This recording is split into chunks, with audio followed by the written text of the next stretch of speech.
Well, why don't we get underway? Good afternoon. My name is Philip Dalton. I'm the director of Hofstra University's Center for Civic Engagement. We're very thankful that you're here with us today, joining us for our Indigenous Peoples Day programming. The Center for Civic Engagement's goal today is to shed light on issues related both to the legacy of Christopher Columbus and the challenges with which Indigenous peoples in the United States and elsewhere face. And the goal of today's programming is not to characterize Indigenous people as aggrieved, though they've faced numerous injustices. No people certainly should ever be defined by the injustices they've encountered. The present event, however, focuses on a lesser known but important miscarriage of justice that demands the attention of people who, at a minimum, demand that crimes against others be accounted for. You can't atone for what you don't know about or refuse to acknowledge. The present event, titled "In the Name of God, Christian Boarding Schools and the Systematic Genocide of Indigenous Children in North America," asks us to consider the evidence about genocidal crimes against North American Indigenous children. And now to begin, I'd like to introduce Professor of Radio, Television, and Film, and Vice Dean of Hofstra's Lawrence Herbert School of Communication, Mario Murillo, who was instrumental in organizing this and all of today's events. Mario. Thank you, Phil. Dr. Dalton, it's really great to be here. I really wish we were physically together in a space so we can see each other's faces as opposed to seeing facsimiles of each other's faces. Or I don't even know if this is a facsimile. It's kind of like digital reproductions, supposedly live. But it's good to see you anyway, and I really appreciate all of you, your interest in being a part of this.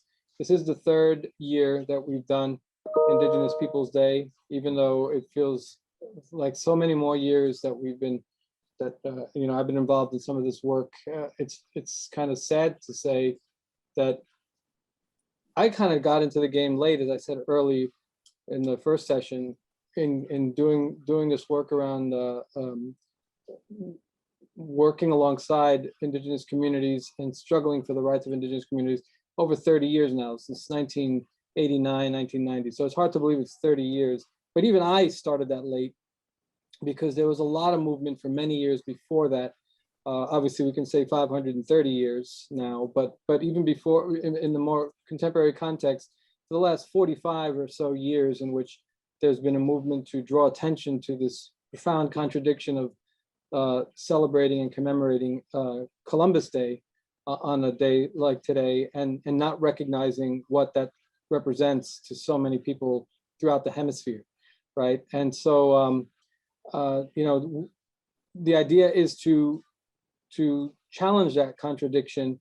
And I think in the first session that we had today, we did, I think it was very good with Professor Trasiati and Benita San Pedro, talking about historical connections, particularly in the Italian American community. I had mentioned earlier that, a couple of years ago when we did this, I was asked by a journalist who was covering the event if we saw recognizing Indigenous Peoples Day as an affront or as a challenge or as kind of a dissing of the Italian American celebration, the Italian American community. And it was kind of puzzling to me, but I understood the question. I think that's the kind of meat and potatoes that sometimes our news media look for, divisiveness and kind of those easy divisions that are easy to parse up and create tensions with. But I made clear that no, it's not a matter of that. It's a matter of recognizing the contributions, the challenges, the triumphs, and also the centuries of atrocity that have been carried out over the years vis-a-vis Indigenous communities, and that until we recognize those and acknowledge those and understand the context, we're not going to be able to heal. We're not going to be able to build a better society and move forward. And I think there's there's so many examples of that. And as I would echo Phil Dalton, that we're not here to lament or to talk about victimization or looking back in that way. But I think if we look at one episode or one series of episodes that clearly demonstrates the colonial mindset that has characterized these 500 years, but also certainly in the United States and in Canada, the treatment of indigenous communities. I think it's the example of the Christian boarding schools in Canada and in the United States that it's a long history. A lot of people have known about it for a long time, but this year we started seeing some news reports with the unearthing of mass graves in Canada that were getting a lot of attention. And I think that's probably the most visible, most visceral example of the colonial project in this hemisphere, and the need for it to be exposed and to present it. It should be pointed out that while we're focusing on North America, the Catholic Church and other religious institutions in South and Central America and in the Caribbean were just as vicious, if not more vicious, in their treatment of indigenous peoples throughout the hemisphere. So we're gonna explore this from the standpoint of North America, but again, keep in mind that this is the same atrocities were carried out throughout the hemisphere, the entire Western Hemisphere. And so with that in mind, I thought we would welcome two great students from the Center for Civic Engagement, two student fellows. I'll let them introduce themselves in terms of their ongoing work, but they're going to take the lead in carrying the conversation with our two guests, Joseph and Tiokasin, who joined us today to speak about this issue. So I want to introduce Antonia Malfa and Damali Ramirez. Both of them are fellows at the Center for Civic Engagement here at Hofstra University. So I'll throw it to them, and looking forward to just listening to the conversation. Thanks, Mario. Hi, everyone. My name is Antonia. I'm a junior political science and global studies double major, and I'm a fellow with the Center for Civic Engagement. And I'm going to briefly contextualize the stories of the panelists today, just with a little bit of a history of the Christian boarding schools that we'll be discussing, and then I'll pass it along to Damali, and she will introduce our panelists. So I'm going to share my screen. Can everyone see that? Okay, cool. Okay, so this is an image of some tribal members of the Rosebud Sioux tribe in North Dakota carrying home the remains of some children who were found deceased at the Carlisle Industrial Indian Boarding School in Pennsylvania. And so you may remember that over this past summer, some unmarked graves with hundreds of indigenous children were found at the sites of former boarding schools. So this is just one of those examples. So mainly the graves were found to contain indigenous children who had perished in these brutal conditions under which they were forced to live. So there were these 9 children that were found. They had been sent to the boarding school in 1880, and they only just came home. So according to the indigenous news publication Indian Country Today, more than 190 children died just at this Carlisle Industrial Indian School. And then if we go to the next slide, this map shows the number of indigenous boarding schools that were established. This is from 1892.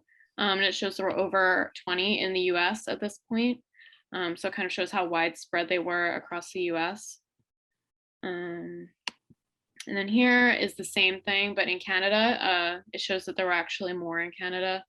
But again, you can see it's widespread across the entire nation. So here, this photo is from the Red Deer Indian Industrial School in Alberta, Canada. And it shows some indigenous children under a banner that says "Looking unto Jesus." And so it kind of illustrates what Mario was touching on in the beginning, like the religious aspect to these schools, and how the children were not only stripped of their like traditional cultures and traditional religions, but the Christianity of the West was forced onto them. This image I think is like so disturbing. It really encompasses all of the changes that were forced onto these children when they were sent to the boarding schools. So on the left is these 3 boys in their traditional Native American attire. This is again at the Carlisle Indian Industrial School. And then on the right is after they were civilized, I use that in quotes. and kind of their hair was cut. They were stripped of their traditional garments. And yeah, so I think that's just a really great, it kind of shows the essence of what these schools did, and their purpose was to completely obliterate Indigenous culture. So I'm going to stop sharing. And I hope that that helps to contextualize it a little bit for people who maybe aren't as familiar with the topic. And now I'm going to pass it over to Damali, who's going to introduce our panelists. And I can't wait to hear what they have to say. So much, Antonia. So I'm Damali Ramirez. I am a senior journalism and political science major, minoring in civic engagement, and I've been a fellow for 2 semesters now. So Tiokasin Ghosthorse is a member of the Cheyenne River Lakota Nation of South Dakota. He is a member of he is a master of the ancient red cedar Lakota flute, incorporating spoken words to tell stories of American Indian culture, and a long-time radio host for Voices Radio. And Joseph Kambans is a member of the Prairie Band Pakalmokan Nation. He is a visual artist and maintains an art studio in his home in Woodstock, New York, where he paints the circular canvases and unique style term oil on circular canvases with mixed media and 3-dimensional elements based on Native and Indigenous themes. Again, Joe and Tiokasin, thank you so much for being here with us, and for allowing us to have this open dialogue about your experiences with the boarding school and educating us on everything. Are you asking me to go first? If you'd like to go first. Yes, I like it. Hi, everyone. I'm so glad you're here. I'm glad to be here. Joseph Cabansi is my name. I'm a member of my nation, which is the Prairie Band Potawatomi Nation. We have 7 other Potawatomi bands in Wisconsin, Oklahoma, Kansas, and in Michigan.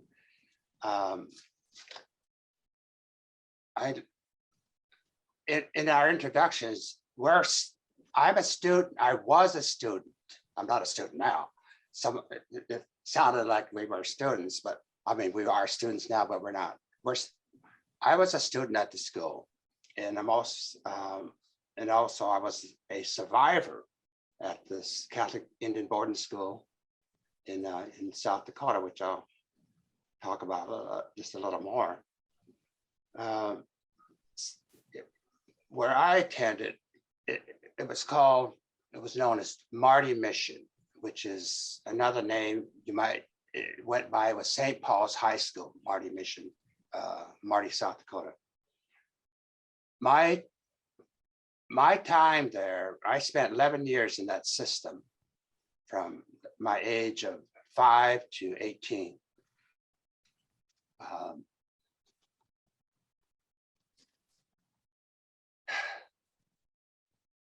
Right now I'm at just a little lost for words. Let me go into where the school was located. It was in South Dakota, near a town called Yankton, which is the largest town around, about 70 miles away. So it's on a prairie. There's approximately 500 students there. They're all native except for maybe a handful of non-Indians who were sons or daughters of the lay people that worked at the school. So we had grades 1 to 12, approximately 40 kids. So a class, so we have 500 students at any one time.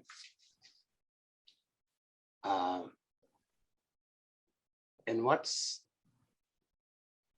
significant about the 11 years is it's just like a backdrop. It's just a backdrop of to this larger, systemic system that so often targets us. I would say as maybe most, or at least as bad as any other discrimination or efforts as well. Okay, I'm losing my train of thought because I had been thinking about this. When I was asked to be on this panel, I hadn't thought of some of these ideas, some of these thoughts for 50 years or more. it was quite a dig to go back and take a look at your life during that period. And I kind of characterize it as in your mind. I don't know if you realize, like in the mind, there's your conscious, but there's different parts of the mind, and there's your subconscious. And in the very bottom, there's the unconscious. And those are the worst things that perhaps happen to you, or some things you don't want to ever uncover or think about. So that's why, that's why they're in your unconscious. So much of that time I spent at that school was in the subconscious. It was from the subconscious. So that's why I made notes and took notes and been thinking about this for 2 or 3 weeks. And I probably have missed most of this. I mean, I probably have so much to say that I want to limit it only to my time period there, because the way I look at it, it's just a backdrop to this bigger problem, in this growing situation of unmarked graves and or burial sites, and then further, it's just a backdrop against the widest systemic discrimination. And in your title here, and I kind of like that title of this program, In the Name of God, Christian boarding schools in the systematic genocide of indigenous children in North America. Wow, that's wow, that's quite a topic to be discussing. I know, I mean, I was part of that. One part that I can specifically talk about was the cultural genocide of your total lack of your own entitlement to your own religion, and then in turn being forced to live all the Catholic kinds of practices and sacraments, and it's so. Yeah, I was there for 11 years. I'm not sure what you call it, indoctrinated. They were after our souls, and that was the mission. The mission for the Catholic, at least for the way I look at it, they were after our souls, and that was their mission. So everything else justifies that. At least that's the way it's, I mean, I'm not saying it justifies, I'm saying that's how it seemed to be. No. Joe, would you want Tiokasin to kind of talk a little bit so you can gather your thoughts? Or No, I want to go on and say, okay. So my story is a block of time from 1950 to 1963. And I was there from the first grade to the like I said, to the 12th grade. But how I got there, that's very interesting. I'm not sure how I got there in terms of what agreement was made to even put me in that school as a boarding school. And I learned later that I had an older brother and sister there also before I got there. Well, somehow there was an agreement made between the state of Kansas, the Bureau of Indian Affairs, my nation, and my parents to send me to that school, where we were there for 11 months or the school year. And then if you have a home, then you could go home to your home during the summer months. And those that didn't have homes, they would stay right, at the school. So that was my environment.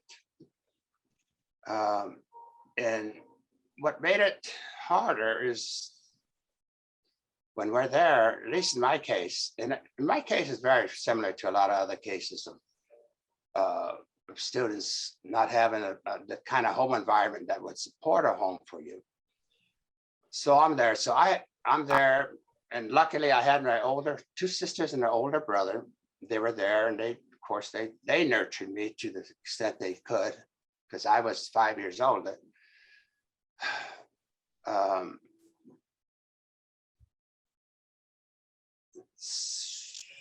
So that's, what I want to get back to, the significant events, and it's horrible to talk about, but I didn't see my father after I was put on the bus. I didn't see him until I was 8 and 11 or 9 years old.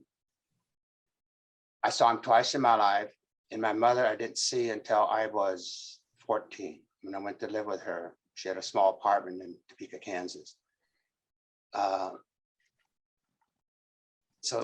And then another significant event is when my father died, and oh, that was heartbreaking too. And I didn't know the man, but I didn't, but I had this huge loss. So those are the significant things in terms of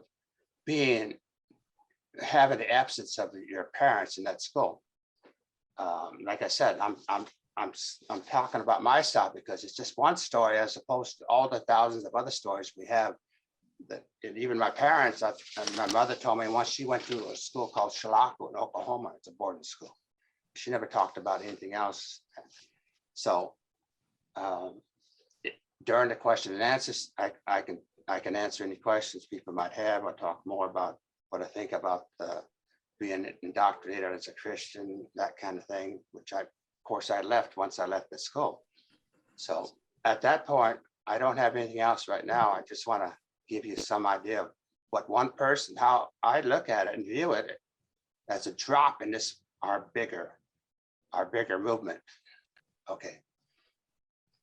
Okay, great. Thank you for that. We'll have Tiokasin speak, and then we can open it up to questions if that's okay with everyone. Okay. All right. Thank you very much. Joe has a lot of, we talked before, and, I've known Joe for about, 10, 12 years, maybe through ceremony and other events in New York City.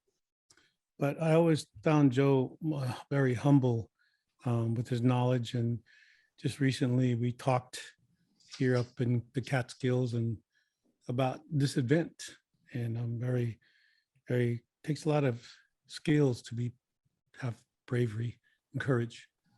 And coming from our ancestors, you think about the legacy we have as Indigenous peoples here on the land that you live on, and the legacy of Columbus and all those peoples who uphold Columbus. And wow, I wouldn't want to be an ancestor of Columbus, or anything like that.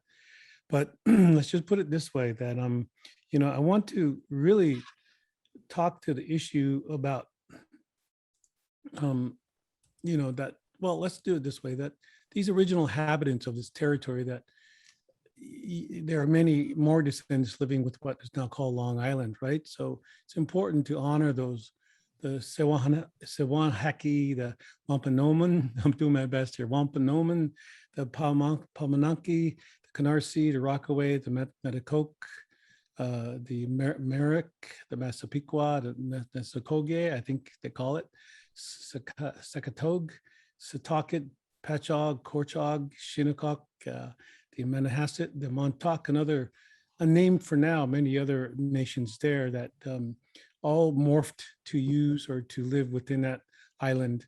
And I like to bring honor and respect for them, to them, for them, and with these nations that keep that land, right? And even today in memory, in future, and in relevance to today, so that even Hofstra University can exist. The nations, including that which is beyond the concept of humanity, scope it into the beyond of all living beings existing to define the species called human. And so with those thoughts of clarity, we must know of that we are not in the past and never were settlers, and that we are here not because you erect a statue or designate a day called Indigenous Peoples Day, and I think about how minimal that is, minimizing of who we are, and maybe tokenizing somewhat, because to us is the holidays are every day, right? And as Indigenous peoples. So I want to speak for those survivors. I think Joe would agree with me that we aren't graduates of a system, we are survivors of it, and the only peoples that can say that here in this land, that we're survivors of the system that you're attending right now, because it's talking about elitism behind it, and to kill the Indian and save the man, basically save the child, is what happened. And I think people surviving as long as Joe hasn't have something to be said. And really between his words, you can feel that, you know, and it's always important to bring stories of others who have been through that, because that's a traditional way. We bring other story, like Joe said, there's thousands, if not hundreds of thousands, if not more than that. And I'd like to just include that there are and were, because I work with a Native American boarding school association, I think they call it, with Christine McCleave, and she is just yesterday, day before, noted that there are 367 boarding schools in the 48 states here, including Alaska. And like 73 of them are still open. The other one's 139 or so in Canada. And so that's a little note that you want to take, is that that's what we're going to do with atonement, or really I would call it exoneration. People are looking for that so that they don't have to do anything. And so I would bring a story of my mother, who attended boarding school from about the same time, just before Joe. She graduated in 1953. She survived in 1953. And she had, at 8 years old, and she was taken to boarding school, away actually, at 6, and taken away to boarding school. And after 2 years, she decided to run away in the middle of winter. And what they did was they took their shoes and put them in high up, or in closets, locked closets, so that the children wouldn't run away. So my mother decided to run, and she had saved some apples and maybe some biscuits or whatever they gave to them, and put them in her bag. And she, a little 6-year-old, also wanted to go, and also a little 4-year-old. And so they ran for 3 days in the middle of winter with no shoes. And this is in South Dakota, below freezing weather. And this is one of the stories that she shared with me. And 3 days later, they had made it. The home was 200 miles away. And they had made it probably a third of the way, I don't know. But they were found in a barn by a farmer, and the farmer fed them soup and kept them warm, and they didn't have any shoes, but he called the police.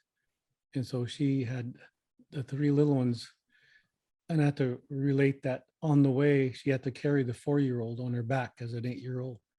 And so through that, there must have been something very terribly wrong being at these boarding schools. And she describes in later stories, she's still alive, she's 87 years old. She describes these stories to me that, you know, just even telling you all here would be pretty tough. So that's the one I can lend to you. And the police came to return him to Stefan High School, which is near where Joe went to school, to Marty Mission there. And she describes the compound, it really was a compound, like a concentration camp. And it was a Catholic, and she had returned, and of course they were punished severely. And she describes that she had to go without shoes, I guess, for the rest of that school year. But when she was given shoes, she was given adult shoes. And so she had to wear these giant shoes around, and because that would ridicule her. And so these stories, you know, are unheard of, and they're not in the past, because my mother is still alive. She carries these stories, you know, and we as a younger generation must tell their stories in order for our generations later to heal. I was in boarding school also, and there was not as many severe things that happened, but there were severe enough that I don't want to recant anything here, or excuse me, talk about it. A stage of 1988, when I was able to talk about this, is when a few years later I was able to talk with my mom about these stories, and she didn't know. She didn't know any of these. And yeah, you can say it's a healing, but it's always there. These stories of, who died and how come you didn't see them anymore? The above grounds that had headstones like in Carlisle, they were above ground. And we are talking about those that are unmarked. And so, if you find that there are 6,500 so far out of 139 boarding schools in Canada, then you can average it out to something like 300 per school in Canada. And how much that would, you do the math. And here, the first boarding school group I worked with said there were over 460 boarding schools, with 64 still open. So there are a few organizations that are still getting together, and the latest one was 373 boarding schools still open.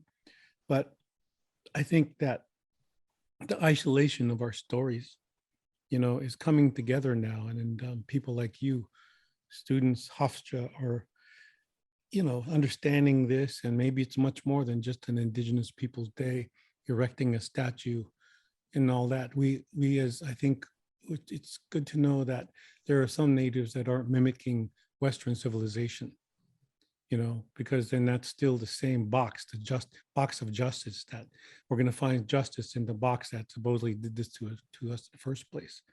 And when I speak about the rights that we were supposed to be given individually in society, it's different, because what I think Joe was feeling, and he can speak for himself, is the obligations that we have as Native people to the land is what keeps us strong and within our scope of surviving this. I would say the land is going through boarding school again too. The land is suffering boarding school because of what we're doing to it. So, very the variations of PTSD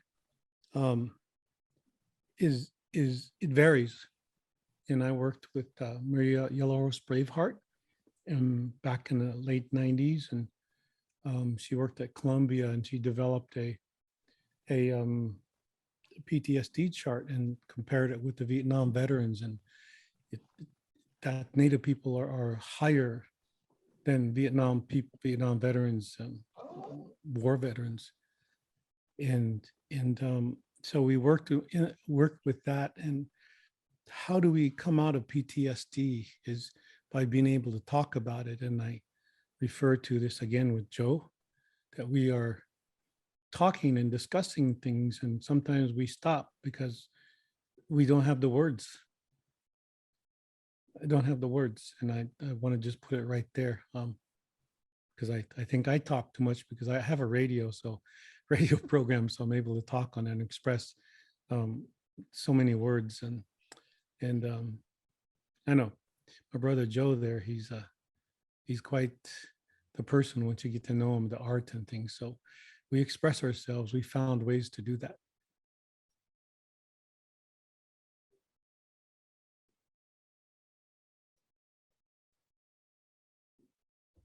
Thank you so much, Tiokasin and Joe, for sharing your stories and letting us an opening of, like, you mentioned, it's very difficult to open up about this, and giving us an insight. We're really grateful.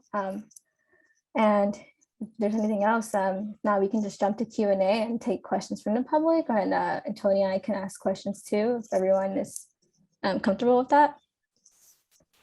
Okay. Yeah. Okay. So I'll start off the Q&A. So how has the US government made any attempt, if any, like at all, to rectify its wrongs against Indigenous people?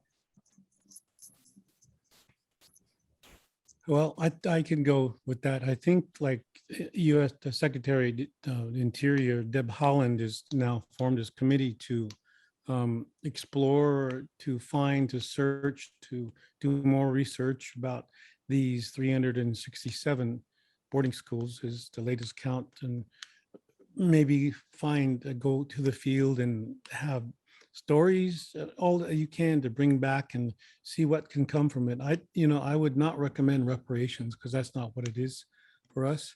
It's not the money, although people will, if they really realize it, it's not the money, it's really the land, because that's who we are, is the land, and that's what I'm saying. So the government has been able to not really do much with it except maybe ignore it and say we'll get to it sooner or later. So that would be my answer for now.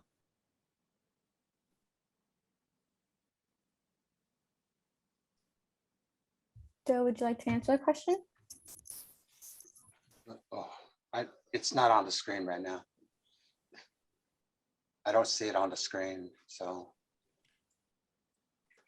One Gotcha. question, Joe, one question that came up for you, Joe, specifically, and it's not necessarily addressing the question that Tiokasin just answered vis-a-vis US government response, but about expressing oneself on these things. You mentioned expressing yourself and your emotions in other ways than words, and that you are an artist. So maybe it finds its way through your art is the question. And what other methods do you find outlets to express those experiences that are hard to express otherwise?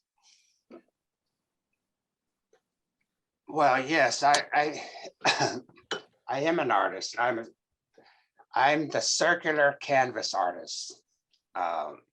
Some of my circular canvases I paint in oil. Some are up to 4 and 5 feet in diameter. Most are in the 3 foot in diameter range. They have native themes. And in each painting is a message or a lesson or some idea of something meaningful to us that they can take, the non-Indian, once they know about the painting. So yeah, I get very, it's good for me. It makes me happy to make those paintings. And my only qualification or my only requirement is that it be a beautiful painting. I want to make them beautiful. So it's, as far as more expressing, well, you know, I like I said, I never really could say everything I wanted to say in my notes, but I want to say that I've been looking at social media on Facebook, and I've been reading more about the unearth of the graves being found in the residential schools in Canada and the boarding schools in the US. And this person says of that, we're looking not for pity, but for accountability. And that's the accountability of why those young people never were able to go back home. Accountability as to what happened to them. How did they die? So so I stand with that. I'll stand up for that. So that's kind of, so in terms of just, you know, I just wanted to express another emotion. So I'll turn it over to somebody else. No, that's really cool, Joe. I think about that accountability. It stops, most people, Americans, stop at the government. They say, well, it's the government. And really, it's the people, and this is my thoughts because of my experience with Americans and America. It's just not the government, it's the people who vote for the government. Really think about that. Metaphorically, you can think about, yeah, we know that there's an elephant in the room, and let's talk about the room, whatever color it is, and that's fine. But then you think about, how did the elephant get into the room? And then you think about, how was the room built? I mean, who built the room? And then you're thinking, well, there's a lot to uncover, unlearn. You know, the whole system, the whole structure, you know, nature is going to take care of that, just the healing that we've experienced with our ceremonies. And Joe and I have been through several, and part of those were healing ceremonies.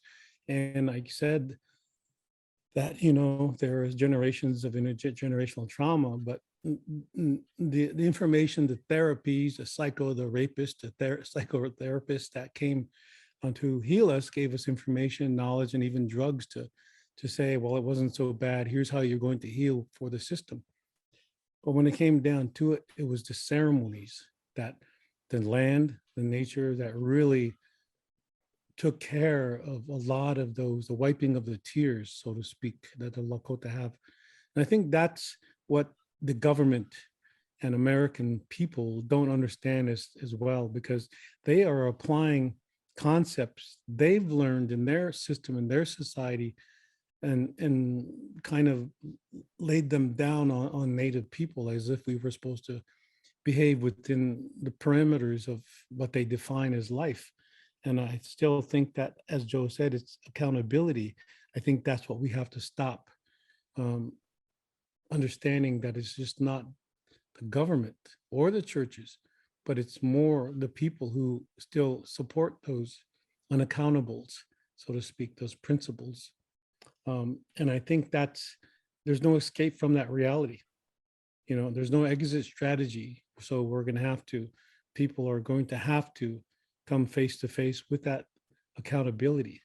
And that's here. It's not in the past or the future, it's right now. And who better to understand right now than Native people, because at that time, they didn't let us be Native people or Indians or Lakota. They said, that's gone, that way of life is gone. This is a story from 1880 to the last boarding schools, even today. They don't allow you to be Native, not all the way. And then you cannot have a future unless you become an American. So, you know, where is it but right now that we as Native people exist, and we live within a nation? They call it nation within a nation. But think about the languages, you know, if our languages are so inclusive as Native peoples are, that's why America exists. But I wonder, the languages that came here tend to put us on little boxes, on little islands in the US called reservations. So is there room for Native people within your exclusivity of the plan, the system? So we've both been through the educative process, and it really didn't, it kind of delayed a process, a belief system, right? Told us to believe one way when we felt differently. So I think that is part of understanding that it's just not the government. I think there's more to be unfolded every time they uncover a grave in Canada or in the US. And geez, I'm so tired of calling it Canada, so tired of it calling it the US, so tired of it calling America. This is not any of those terms. That's just forced. I mean, geez, you know, the terminology is forced, that we have to think differently. Why do we have to when we include you all anyway? You know, so that's a little, see, we were talking about how we wake up every day and we feel like we've done something wrong. And to introduce guilt, sin, and blame to us when our languages don't have that. Absolutely. Yeah. Yeah, you're right on there. Yeah. And that's what we talk about, to wake up feeling bad for being who we are. This is something that maybe modern day psychology cannot even begin to attempt to assuage. But the minute you put a Native person on the land, with the land from where we come from, which is here, then you see something different. You see the light that you all as Americans came here for, but you can't put that light out anymore. That's what I'm saying, because nature is our backing. Nature backs us up, and that's our languages to understand nature. And the more education comes out there, the more, you know, you could say it's ignorance and come up with a rationalization, but the reality is that we have an obligation to the land where we're looking at people who think they have a right to the land. So that's the difference. Let me get back to say a little bit more about after leaving Marty Mission. Yes. I was 18. I started my road now. I was prepared to face the modern world. My mind is all messed up, but so I'm out there. So I divorced all my religious learning and training once I left the school.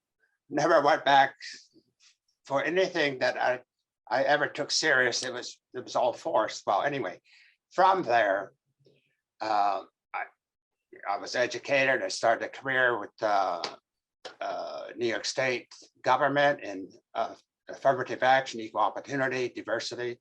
I did that for 25 years and I retired and moved to Woodstock, New York. But along that journey, I learned about our ceremonies. That's something, and the power of them, that's just so powerful. The two or three that affected me the most, this is so powerful. Well, I would not have learned that at the school. But once I learned it, once I became a participant in it and it can change your life. It saves your life. It saved my life. Maybe I would have had all that when I was younger. Maybe if I had a father and I was in my 20s, maybe he would have taught me about those ceremonies, and we would have had them our way, the Potawatomi way. But that didn't happen. But to be optimistic about it, we have them now, and I would encourage anybody raising their children or whatever, they should raise them to be an Indian with the ceremonies.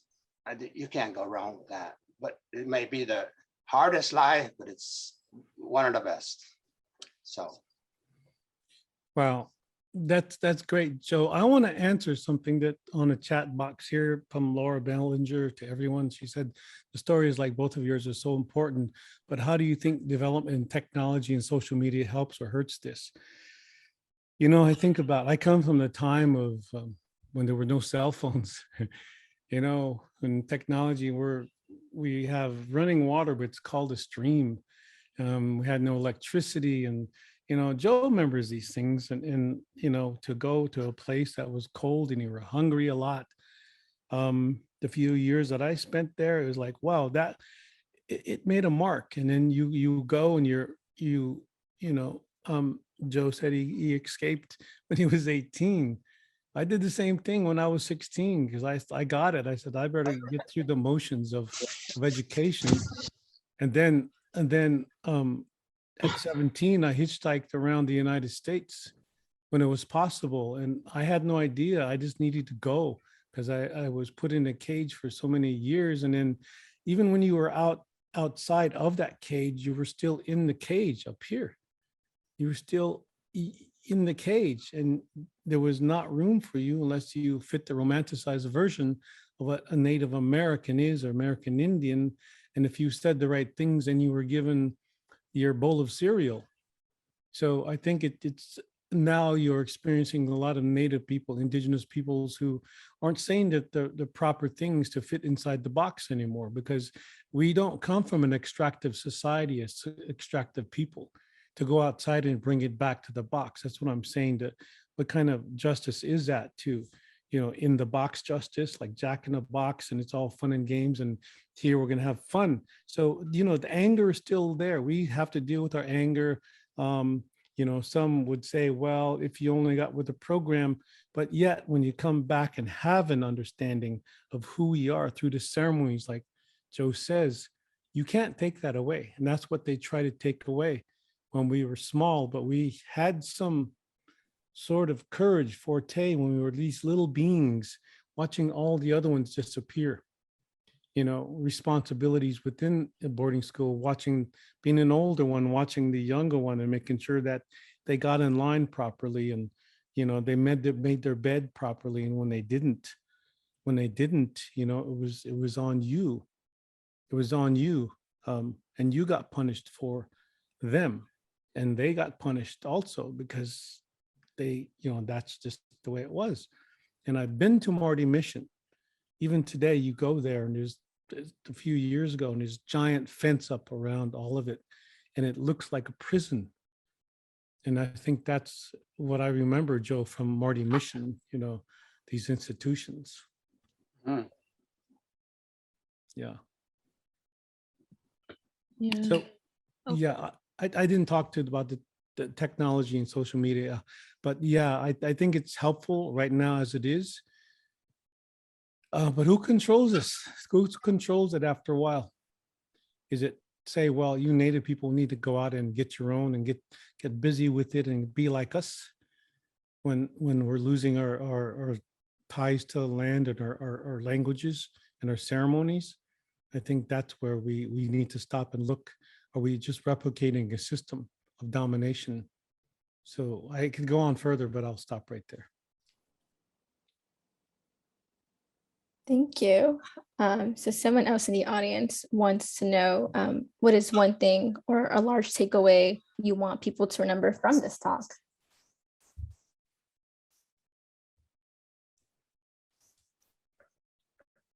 Well, one of the,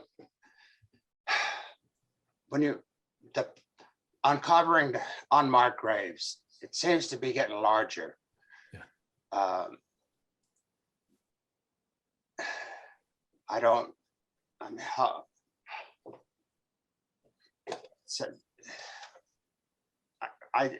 It's almost like you can't find the words for what you call it. You call it a crime, you call it this, a monstrosity, or whatever. It's unfathomable that this could happen, but it happened. And all those souls not souls, but all those spirits that and bodies that young people that never could go home, their relatives they're bringing them home now, from what I understand, and what I saw on the video before the panel started, or as it started.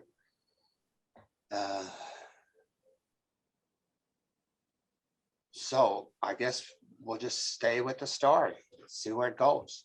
I like to know. Something to stand up for.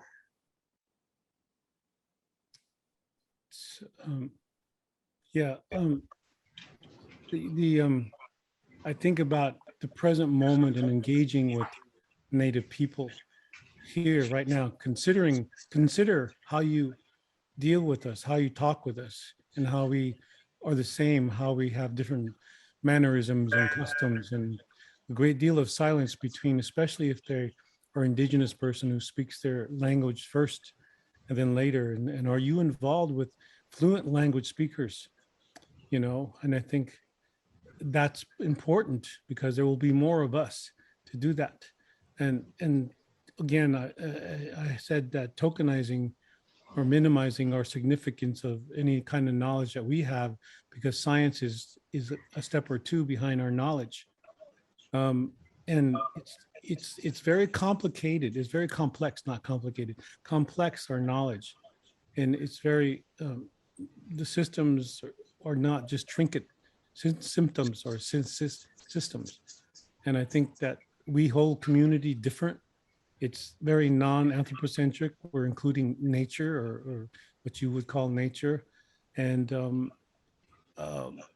you know, that appropriating our knowledge to hold your system up won't do. It's too much for this system, depending on humans only. I think you also need to always include an elder, yeah, and everything that you are leaning towards knowledge to research or even find out, and always pay Native people, because you know, you're benefiting from the history of treaties here. Every American, no matter where you're from, you come here, you're benefiting from our treaties that were broken, right? And that relationship with your local Indigenous community. I think about all of this, you know, and these are words that come from other students that are Native. And is there anything involved with reciprocity. And if you're working with indigenous peoples, keep them involved from the beginning to the end of your project, if that's what it is, because we are not a project. We are not a dictionary. We need to live the language, we can't live dictionaries. So it's important to find those Native peoples who are looking and to find even their own language to speak. Ask permission a lot of Native people, because we usually say no 50. Yeah. And don't assume that we are Americans. I mean, though, especially older generations, maybe the younger people can understand that Native people, because they've sort of, have become the fast moving knowledge techies, and you are able to talk to them even more so. So these are just small suggestions. And there's probably so many more that are there, but this is not a takeaway. This is a give. We are giving away more knowledge, more intelligence, not intellectualism. We are giving this to you so that you can go about and maybe honoring the land. I think that's a lot of, I taught 12 to 13 students the other day from New York, actually, a new school, Parsons School of Design. And I welcomed them here to the land as a Native person. And I asked them, all you need to do is respect the land. And they got it because they weren't Americans. And they got it. And I think that's all we're asking for. And you do that because you Americans were invited here, but we weren't invited to own our land. You see, but that's the problem. That's the problem. We have a lot of Native languages don't have the word or concept for domination. We have to work in relationship, not rationalization. So there's a lot to be done here. And where's the starting point? Is there, or is just a continuum to acknowledge, to understand Native people? And we always refer to their churches, to their government, to their system. Why do we have to do that as Native people? When we are here established, we are not, I don't think we're at odds with your system. Because in a way, we know who we are. We don't need to be anybody else but who we are as Native people. So when you try to make us into the conjunctive verb, I think it is to be somebody else, to become something. It's like, what's wrong with who we are as Native people? That's so much intelligence right there. That's the spirit of, that's like the trees around you. That's who we are. And I can speak philosophically and metaphorically, but that's truth. That's where my meditation, that's where my prayer is the land, with the land. And if we're not going to get that, then you can just keep going with climate change without ever changing the human. So this is much more than just boarding schools. It's about that consciousness. Of course, the children being found in Canada, but just wait till they start finding them here. In the 48, 50 states here, just wait. I think a few people have questions. Someone asked what was the Catholic response. Yeah. And I like to take that. The school I went to, Marty Mission, opened in 1924. It closed in 1975. 51 years in operation. I did the math. It was 51 years. You do 500 kids a year for 55. It's like 23,000 Native students went through the school during that time. I understand. And I asked about it when I heard it was closed. I said, wow, I'm surprised it was closed. And I heard the Catholics closed it themselves, the diocese in South Dakota, they call it flute or whatever it's called. It closed because I believe they learned they were hurting the Native American mind. They were hurting the mind. They weren't completing whatever mission they thought they could complete. But I don't know for certain because I haven't looked into it because I'm just now kind of starting to look into some of these other things that have happened. And yeah, I'd like to find out why that school specifically closed. What, I mean, but it had to do with that. They felt they could not, so the school was turned over to the Yankton Sioux Nation. They run it now as I think as a grades 1 through 5 or 1 through 8. Mhm. So it's still operational. I mean, the buildings are used, but no, they no longer, as of 1975, they no longer have 500 Indian kids there all year or school year.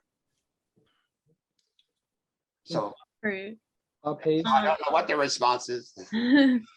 Just a quick question for Joe in the chat. A few people are asking where we can view your artwork, or if there's a place we can view your artwork. Yes, I was going to say my website, my business card, but I think they can just put my name in there. Circular Canvas Artists. I'm not sure. I'd rather not go into that right on the phone, but yeah, I live in Woodstock. I'm active. I'm planning an art show for this coming year. I have my studio in my home here. So that's what I do. I paint, and that's my goal. The rest of my life, the rest of my journey. Great, thank you. So I saw Bob had his hand up. If you want to unmute and ask your question. Yeah, you touched upon so many things, and thank you, because it must be so hard. I can't even, fathom it totally. The thing that just got me thinking slightly, if I try to say it as best I can about to be, when we were talking a few minutes ago, Tiokasin Ghosthorse mentioned. I think when you were saying, it reminded me of just that to be is like an English expression, and I think just be is what all of us need to do. We need, be, not to be. I can hear you. Yeah, thank you for that, Bob. I mean, I also attach the fact that we learn how to become technical human doings rather than organic human beings, and that's hard to understand when you're generations away from nature. And we're just into computers and the American way and holidays, and we'll pay attention to Native people during what there was Columbus Day, and now Thanksgiving's coming up, but who's going to get that? If we can keep the same old matrix reinforcement days over and over, same flags and same bad nightmare that's been happening. So Earth is catching up. It's like I say, Earth is caught up. Earth is a few steps ahead of us. And why aren't we thinking about that? And who are the elders of this land?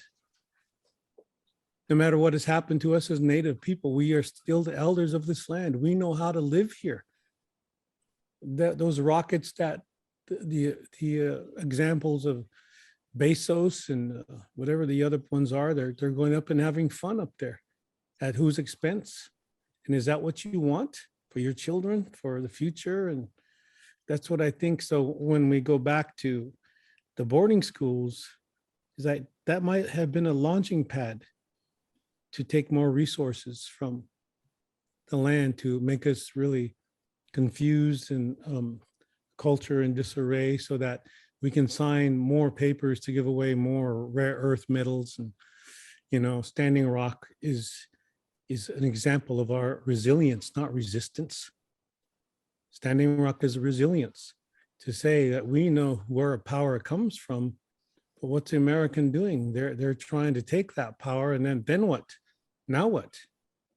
That's what I mean. Where is this knowledge of what Joe and myself are giving about boarding school experience, that we're still here, we're not in the past, and we're going to be here because our prophecies say so. We know that. And this is not just some, quaint, sentimental value of like, oh, he's popping off again, that Tiokasin. It's like, no, this is, the land is way ahead of us. So that's where my healing came from. And Joe knows that, because he's we've talked about this, and he's listened to the radio program, and Mario knows that too. I'm always going on about the land and nature and Mother Earth, and even so, it's affected generations now down the road. And I think that's what we need to go is to the elders. Who are the elders of this land? Yeah. Thank you, Joe. Because you were just talking about the land. Allison wants to know, how do we ensure the safety for Native people and housing and future infrastructure deals? We are now building the more expensive buildings on stolen land of a government that won't listen. So how can we be allies and protest?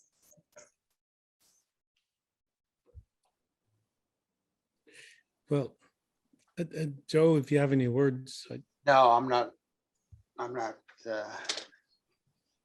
you can take that one. Okay, yeah, thanks. You know, my nature is not political, but unlearn what you learned about us.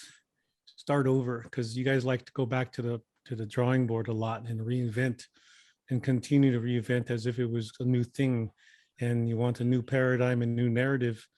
There's still one continuing that you haven't paid attention, the continuum of Native people here. That will get you through. It's not like come and be Native and take our ceremonies, and you know, there's even now something is changing. The energy that this little ceremony we're having here, the ceremony of intelligence here, this appreciation. Joe and I, we totally appreciate all of you. We appreciate that we're able to speak after all these centuries, these decades of being told that we in 1978 there was no freedom of religion. I was a little guy, and I was like, whoa, we couldn't even sit in circles. That was illegal. You know, so things like this is what I've learned in this system about who we were, that we can actually teach you about us rather than you telling us who we are. I think that's where the allyship comes along. It's like, we talk, you shut up. Tiokasin, if you don't mind, when we talked the other day, and it's tied to what you're saying now, because you were describing how all these realizations, all this information that's coming out slowly about the boarding schools and the experiences that you've shared, you and Joe just shared. You talked about the one in the Lakota, the Cheyenne River Nation that you're a part of, and I'm sure there's similar ceremonies and processes in other communities, perhaps in Joe's as well. The wiping the tears ceremony, I'm not sure if you're comfortable talking about it, but it is very compelling, and I think in many ways what we're doing here is maybe a micro version of what you described to me the other day. I wonder if you want to share with us a little bit about that.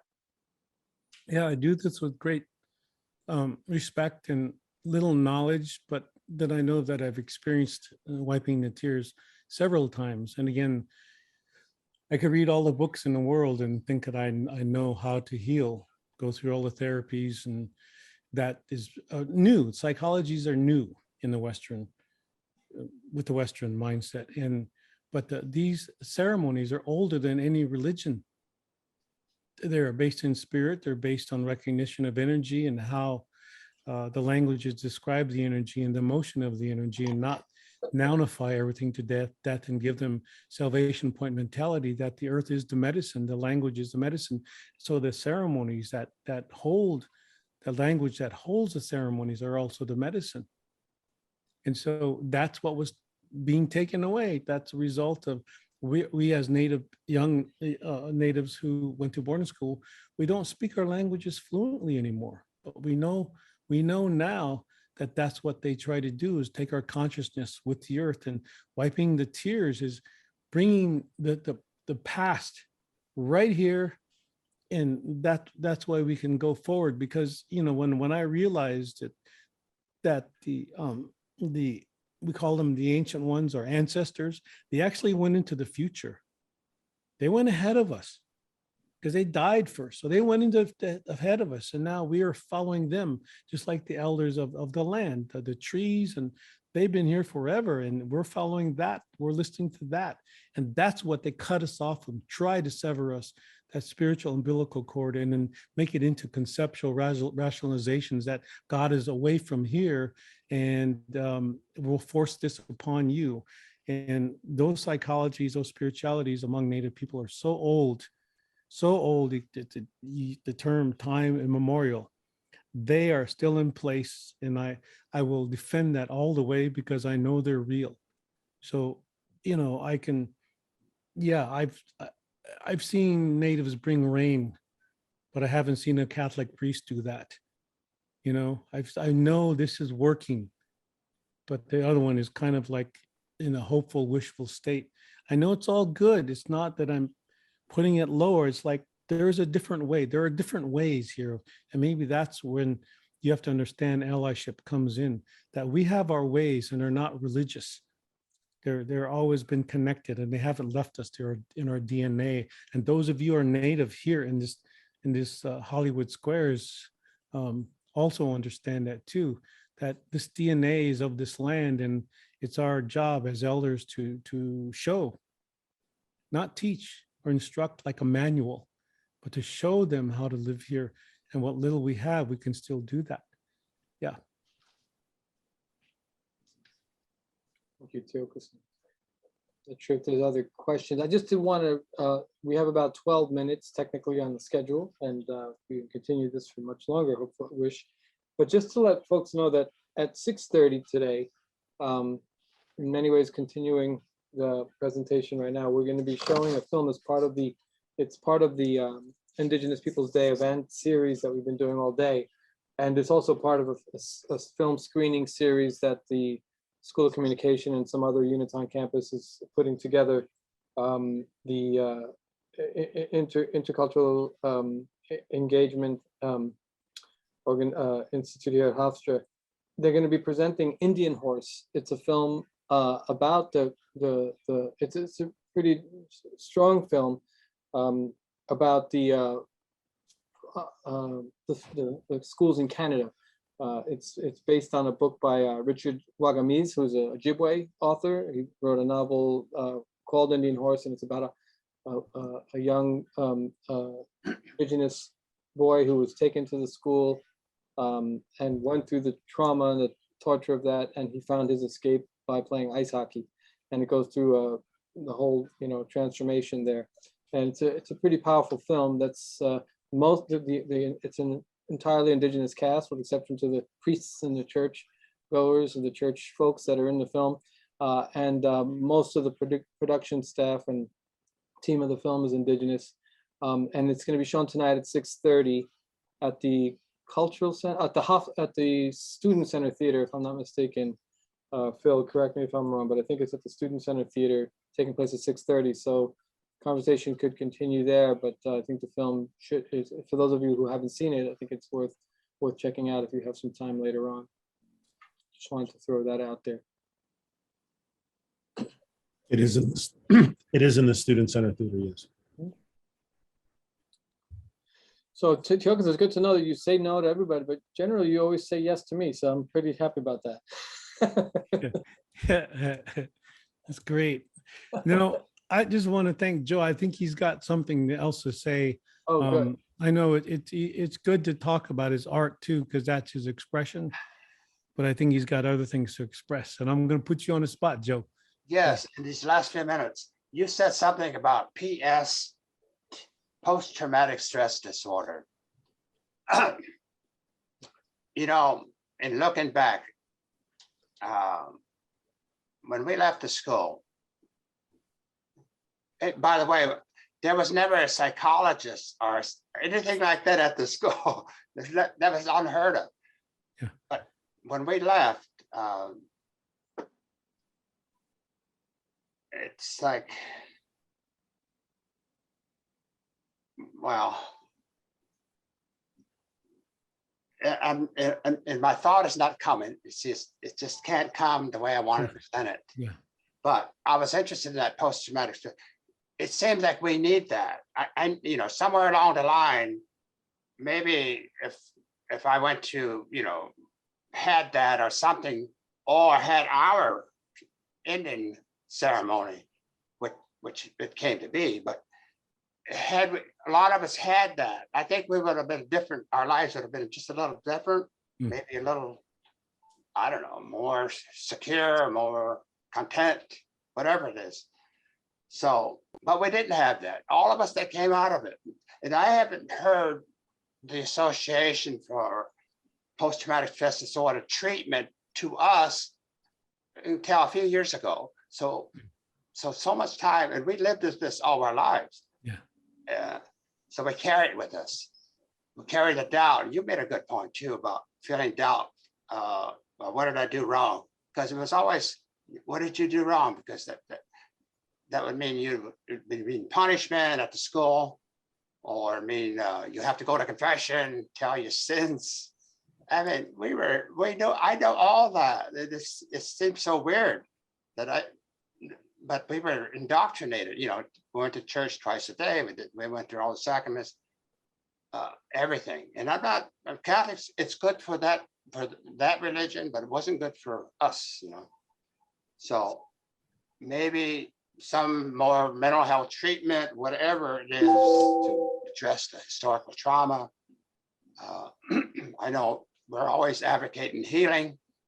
I try to induce these ideas to my daughters, my granddaughters.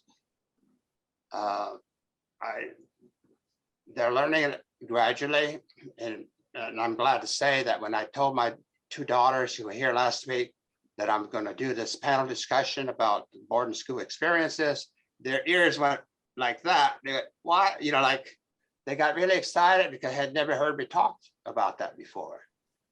I mean, they knew I was at the school, they knew this, but they didn't know any details. And I know there's not time to share all that right now, and I may not ever want to share all that. But yeah, I think in one sense, when you talk about it, it does help. It does help. It releases something.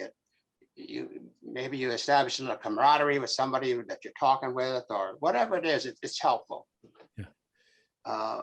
So it's not. I mean, ours is a long movement, our Indian movement, and it takes all of us. All of us are going to have to help.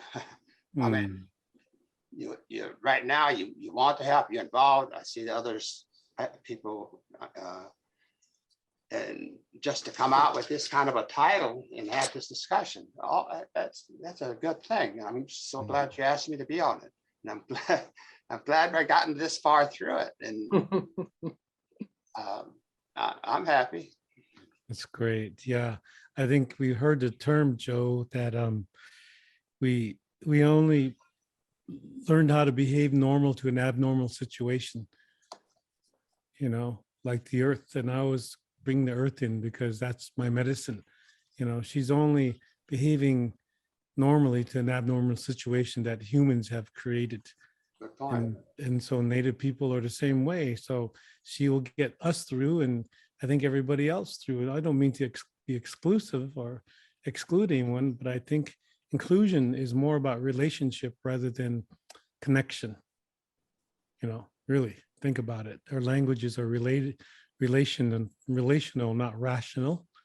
And if you really go into the deepness of it, there are no need for nouns, because if verbs bring everything to life, why aren't we talking in a live language, a living language, like Native peoples who couldn't? We were banned to speak our languages while we're living. So that's the big difference. We can't live our language out of a dictionary. So there you go. Yeah, I think that was really impactful words for us to close on, unless anyone else has anything else to say. But I just want to thank you both for coming and sharing your stories and being willing to open up to us and allow us to learn and educate ourselves on this topic. And I'll remind everyone that the film screening is at 6:30 tonight in the Student Center Theater, if you're interested. Yeah, thank you all for coming. Phil, Mario, do you have anything else to say? Or okay, sounds good. Just big thank you to Joe and Tiokasin again. You could have been doing a lot of other things today, spending this hour and a half with us in the community that we're trying to create here at Hofstra. It means a lot. It means a lot to me personally, and to I think Phil and all the folks from Center for Civic Engagement, all the people who made this happen. And just judging by the comments on the side, I think you've moved a lot of people. So I really appreciate you guys joining us.